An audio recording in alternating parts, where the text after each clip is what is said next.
খালের ওপর নির্মাণাধীন সেতু, পাশের সরু সড়ক ও কাঠের সাঁকো দিয়ে ঝুঁকি নিয়ে চলাচল করছে মানুষ ও হালকা যানবাহন।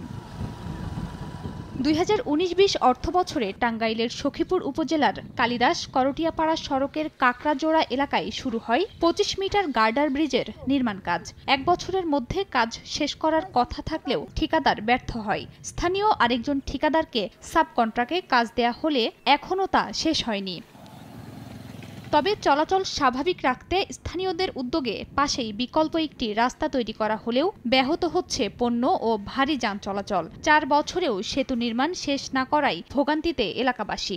অনেক বৃদ্ধ লোক আছে, বাচ্চা নিয়ে মহিলারা যাতায়াত করতেই পারছে না। এই রাস্তাটা খুবই গুরুত্বপূর্ণ, অনেক মানুষের চলাচল, শুধু এই ব্রিজের কারণে খুব ভোগান্তি। স্কুল, কলেজের, মাদ্রাসার ছাত্রছাত্রীরা আসা যাওয়া খুবই অসুবিধা। এ নিয়ে ঠিকাদারি প্রতিষ্ঠানের সঙ্গে যোগাযোগের চেষ্টা করলেও সম্ভব হয়নি। তবে 3 মাসের মধ্যেই নির্মাণ কাজ শেষ করার আশ্বাস এলজিইডির।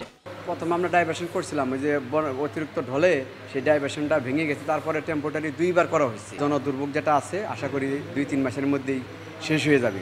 সেতুটি নির্মাণে ব্যয় ধরা হয়েছে প্রায় 2 কোটি 28 লাখ টাকা। সময় সংবাদ, টাঙ্গাইল।